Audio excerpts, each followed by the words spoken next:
Everyone. Welcome back to SS Accounting and Finance tutorial. Today we will discuss about accounting concepts and conventions. Before that, please subscribe this channel and click on bell icon to get the further notification. So first let us see today topic, accounting concept. So accounting concepts are very important topic in accounting.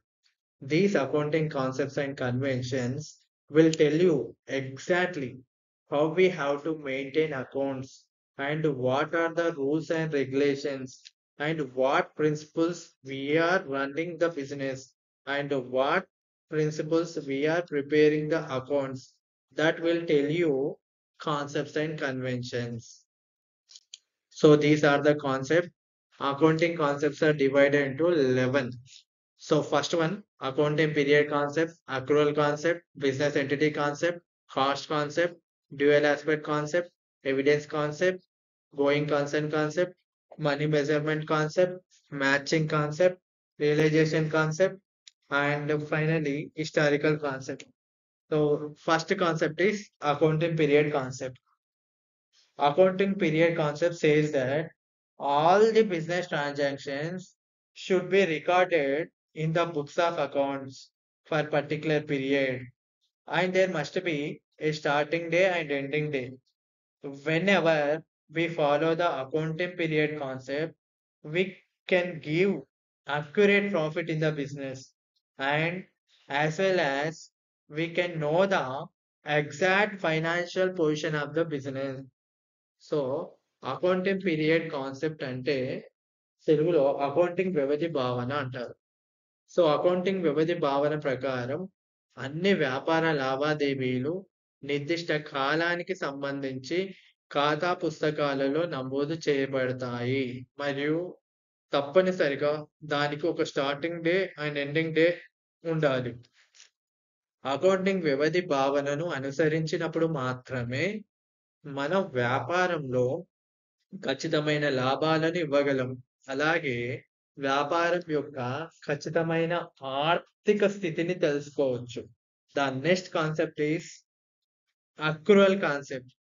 Accrual concept says that all accrual expenses and all accrual incomes should be recorded in the books of accounts even though the cash is not received or not paid. Accrual concept plays a major role in preparing final accounts. Based on this concept only, we will know the actual receivable and actual payables information in the business. So ఖచ్చితమైన భావన, అక్యురల్ concept అంటే ఖచ్చితమైన భావనను. So ఖచ్చితమైన భావన ప్రకారం మనం నగదు అనేది అందకపోయినా చెల్లించినప్పటికీని అన్ని ఖచ్చిత ఖర్చులు మరియు అన్ని ఖచ్చితమైన ఆదాయాలను ఖాతా పుస్తకాలలో నమోదు చేయడానికి ఉపయోగపడుతుంది. సో ఈ అక్యురల్ కాన్సెప్ట్ అనేది ఫైనల్ అకౌంట్స్ సిద్ధం చేయడంలో కీలక పాత్ర పోషిస్తుంది. ఈ భావన ప్రకారం వ్యాపారంలో అసలు మనం చెల్లించాల్సినవెన్ని, మనం స్వీకరించదగినవి ఎన్ని అనే సమాచారాన్ని గురించి తెలుసుకుంటాం. The next concept is business entity concept. So business entity says that owner and company both are separate. It's having a separate identity. According to this concept, owner is separate entity and business is separate person. Business is separate entity. We should not consider owner's person transactions into business, and as well as we should not consider business transactions into owner personal books of accounts. Owner is separate entity and business is separate. So owner is investing the capital amount into the business, and with owner is providing the capital to the business, and business has repay the capital amount with interest or without interest. Always we need to remember the capital must repayable amount to the owner. So వ్యాపార సంస్థ భావన. వ్యాపార సంస్థ భావన ప్రకారం మనం యజమాని యొక్క వ్యక్తిగత లావాదేవీలను వ్యాపారంలోకి పరిగణించకూడదు. అలాగే యజమాని యొక్క వ్యక్తిగత ఖాతా పుస్తకాలలో వ్యాపార లావాదేవీలను నమోదు చేయకూడదు. ఈ భావన ప్రకారం యజమాని వ్యాపారానికి మూలధనాన్ని అందిస్తాడు మరియు వ్యాపారం ఆ మూలధన మొత్తాన్ని వడ్డీతో గాని, వడ్డీ లేకుండా గాని తిరిగి చెల్లించాలి. మూలధనం అనేది యజమానికి మనం ఖచ్చితంగా తిరిగి చెల్లించవలసి ఉంటుంది. The next concept is cost concept. According to this concept, any asset, stock, goods purchased for any reason, which should be recorded in the books of account at actual cost paid, ignoring the discounted market value. For example, we purchased a machinery 2 years back for 10,000. Now the market value of that machinery is 15,000. But we recorded that machinery 10,000 and depreciation is deducted from that machinery every year. As of now, what is the value of asset? That is the cost of asset. So, cost concept ని వ్యయ భావన అంటారు. ఏదైనా ఆస్తి గాని, stock గాని ఏదైనా కారణంతో కొనుగోలు చేసినా వాటిని అసలు విలువ ప్రకారమే మనం పుస్తకాలలో నమోదు చేయాలి. మార్కెట్ విలువను ఆధారంగా చేసుకొని కానీ, డిస్కౌంట్లను ఇంక్లూడ్ చేసి కానీ పుస్తకాలలో నమోదు చేయకూడదు. ఫర్ ఎగ్జాంపుల్, మనం 2 సంవత్సరాల క్రితం ఒక యంత్రాన్ని 10,000కు కొనుగోలు చేశాం. ఇప్పుడు ఆ యంత్రం మార్కెట్ విలువ 15,000. కానీ ఆ మిషనరీ 10,000 అని రికార్డు చేస్తాం. మరియు తరుగుదల అనేది ప్రతి సంవత్సరం యంత్రం నుండి తీసివేయబడుతుంది. అంటే ఎగ్జాక్ట్‌లీ మనం యంత్రాన్ని 2 సంవత్సరాల కింద ఏ రేట్‌కైతే కొనుగోలు చేశామో దాన్ని మాత్రమే రికార్డ్ చేస్తాం. సో, అందుకే దీనిని కాస్ట్ కాన్సెప్ట్ అంటారు. So, next one dual aspect concept. According to dual aspect concept, every business transaction should have a two aspect. One is debit and another one is credit. For each debit, there should be corresponding credit. For each credit, there should be corresponding debit. The system of recording two aspect of account is called double entry system. So, for example, we are purchasing machinery means we are getting machinery is one concept. And another one is we are paying price for that machinery is second one. Getting machinery and paying cash, two transactions are there. This system of recording two aspect of account is called double entry system. So dual entity concept అంటే ఏంటి అంటే ద్వంద్వ భావన. ఈ భావన ప్రకారం ప్రతి వ్యాపార లావాదేవీలలో 2 అంశాలను కలిగి ఉంటాం. ఒకటి డెబిట్ మరియు క్రెడిట్. ప్రతి డెబిట్ కి దానికి సంబంధిత డెబిట్ ఉంటది. ప్రతి క్రెడిట్ కి దానికి సంబంధిత డెబిట్ ఉంటుంది. ప్రతి డెబిట్ కి దానికి సంబంధిత క్రెడిట్ ఉంటుంది. ఉదాహరణకి మనం ఒక యంత్రాన్ని కొనుగోలు చేస్తున్నాం. అంటే మనం యంత్రాన్ని పొందుతున్నాం. అది ఒక కాన్సెప్ట్. అండ్ మరొకటి ఆ యంత్రానికి ధరను చెల్లిస్తున్నాం. యంత్రాన్ని పొందడం మరియు నగదు చెల్లించడం ఇందులో 2 లావాదేవీలు ఉన్నాయి. ఈ 2 లావాదేవీలను నమోదు చేసే విధానాన్నే డబుల్ ఎంట్రీ సిస్టమ్ అంటారు. Next concept evidence concept. As per this concept, each and every transaction you have to record it in the accounting books with evidence or documented proof. Without any evidence, it is not possible to record in accounting books. So, as per this concept, all the business transactions must be supported by a documental proof or with evidence. Without evidence, we should not consider any business transaction is correct. We should not record it, the transactions in the books of accounts. For example, what is an evidence? We have purchased the goods. When we purchase the goods, we get a receipt or voucher. That is an evidence. When we getting goods, for that also we will be issuing voucher. That is also an evidence. like a bank statement, a debit note, a credit note, a sales invoice, vouchers, cash payment, cash receipt, counter files, emails, etc. So దీనిని evidence concept అంటారు. ఈ భావన ప్రకారం మనం ప్రతి లావాదేవీలను record చేసేటప్పుడు దానికి డాక్యుమెంటల్ రుజువుతో గాని లేదా ఎవిడెన్స్ తో మాత్రమే పుస్తకాలలో రికార్డు చేస్తాము. ఆధారాలు లేకుండా గాని లావాదేవీలను అకౌంటింగ్ పుస్తకాలలో నమోదు చేయడం సాధ్యం కాదు. మనం ఒక వస్తువును కొనుగోలు చేస్తున్నప్పుడు గాని, అమ్ముతున్నప్పుడు గాని మనకు రసీదు ఉంటది. ఆ రసీదునే మనం సాక్ష్యం అంటారు. సో, అందుకే దీనిని సాక్ష్య భావన అంటారు. The next concept is going concern concept.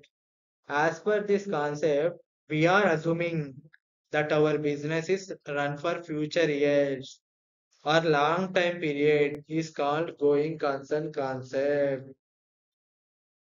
For example, there may be some kind of unexpected incident, like owner died, if any member have become insolvent, if any member have insanity, a partner died, one of director died, anything may be happened, but it doesn't make any difference to the business. It has to continue. It's going continuously. This concept is called going concern concept.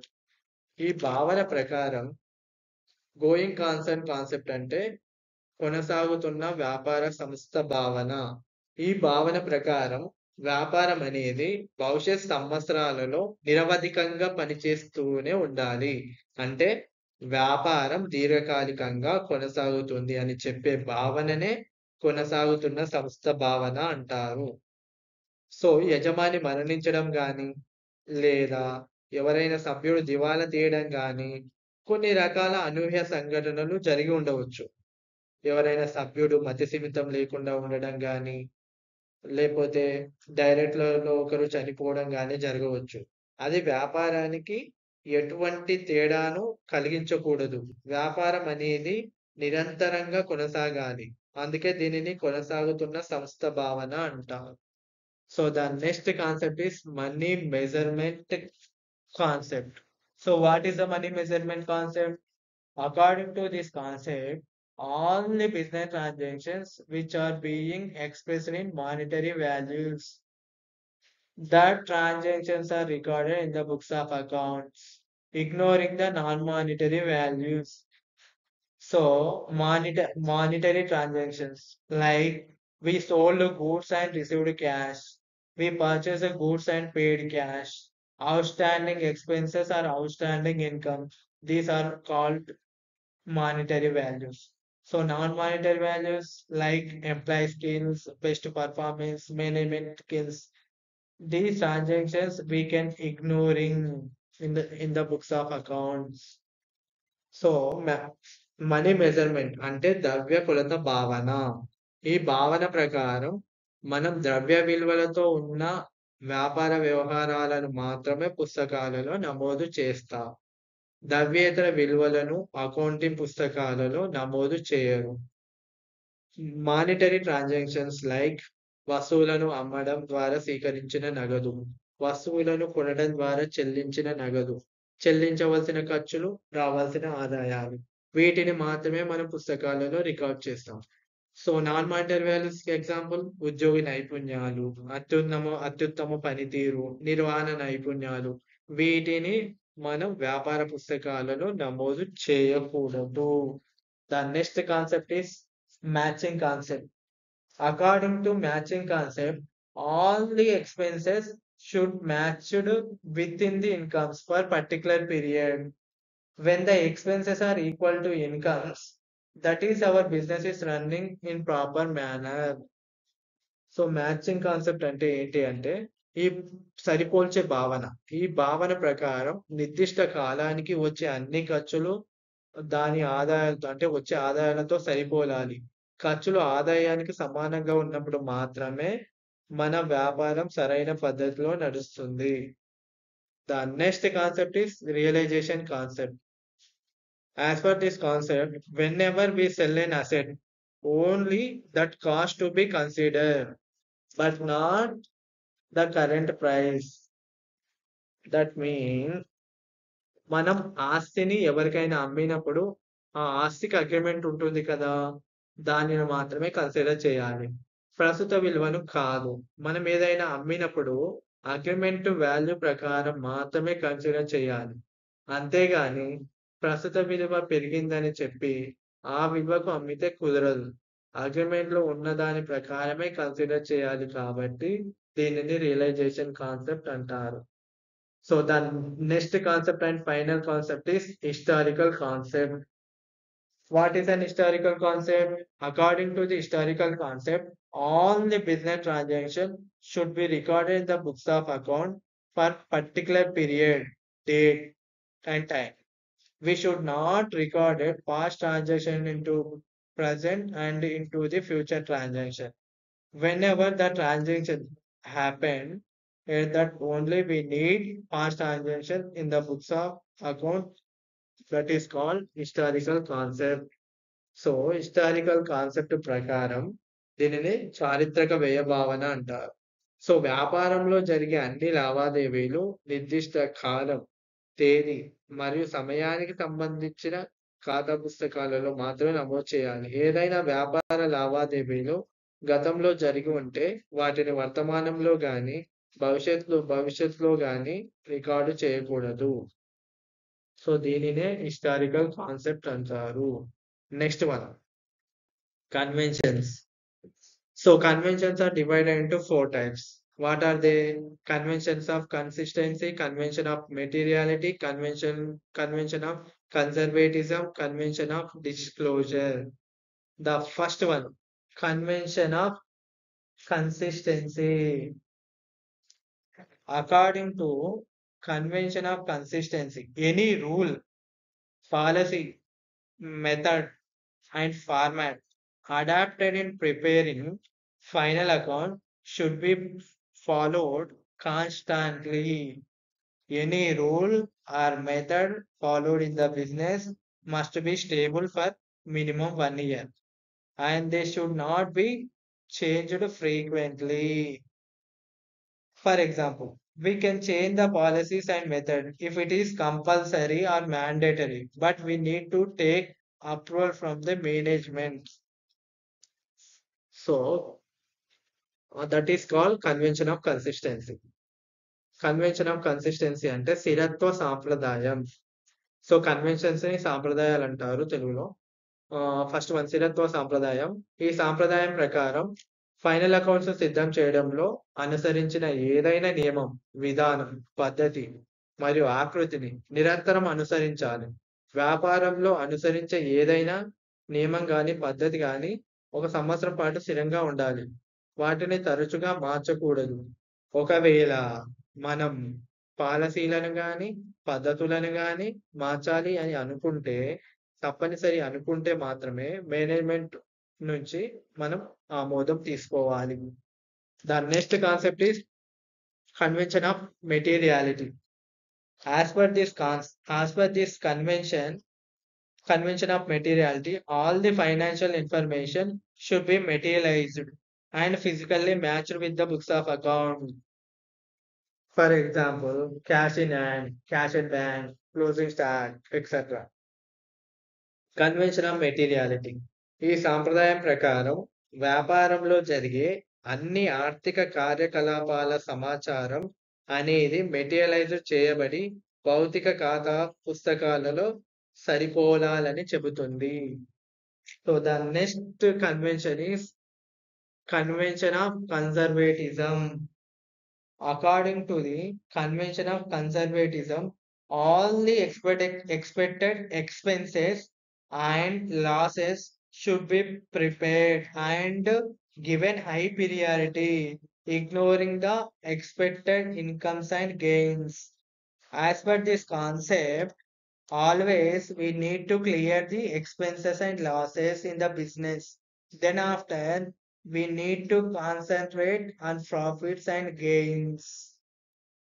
So అంటే convention of conservatism అంటే ఏంటి అంటే ఈ సాంప్రదాయం ప్రకారం మనం ఆశించిన ఖర్చులు మరియు నష్టాలకి అధిక ప్రాధాన్యత ఇచ్చి వాటిని మాత్రమే సిద్ధం చేయాలి ముందుగా. మరియు ఆశించిన లాభాలను, ఆదాయాలననేవి విస్మరించాలి. ఈ సాంప్రదాయం ప్రకారం వ్యాపారంలో ఎల్లప్పుడూ ఖర్చులను మరియు నష్టాలను క్లియర్ చేయాలి. దాని తర్వాత మాత్రమే లాభాల పైన దృష్టి పెట్టాలి.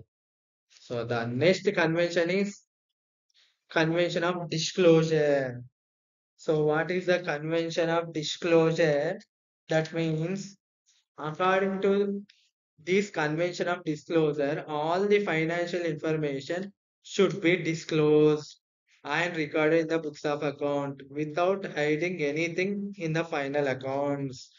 So that means we should record all the business transactions in the books of account without hiding anything. So దీన్ని తెలుగులో ఏమంటారంటే పూర్తి బహిర్గతం చేయడం. మనం వ్యాపారంలో జరిగే అన్ని వ్యాపార లావాదేవీలకు సంబంధించిన ఆర్థిక సమాచారం అనేది దాచకుండా బహిర్గతం చేయాలి. మరియు ఖాతా పుస్తకాలలో నమోదు చేయాలి. For example, some of the transactions are not recorded in the accounting books. Some of the transactions only recorded. This not good for accountancy. Each these convention of disclosure means each and every transaction should be recorded in the books of account without hiding. That is called convention of disclosure. So this is our today topic, accounting concepts and conventions. I hope you are understand. So thank you for watching and thank you.